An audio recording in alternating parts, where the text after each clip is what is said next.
आज आपण इडली सोबत खाण्यासाठी चटणी बनवणार आहोत. चटणी बनवण्यासाठी लागणारे साहित्य हे बघा, खोबरं, लसूण, शेंगदाणे आणि मिरची याच्यात चवीनुसार मीठ टाकून घेऊ. चटणीसाठी कढईमध्ये तेल टाकून घेऊ. तेल चांगलं कडकडीत गरम करून घ्या.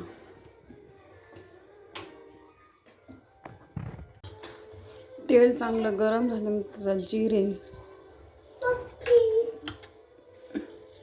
मोहरी आणि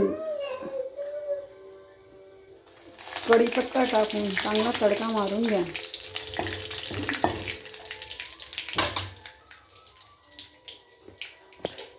आता आपण याच्यात वाटलेलं मिश्रण टाकून घेऊ. छान असं मिक्स करून हे बघा, आपली चटणी इडलीसोबत खाण्यासाठी तयार झालेली आहे. आपण याला इडलीसोबत, डोशासोबत किंवा मेदवड्यासोबतही ही चटणी आपण खाऊ शकतो.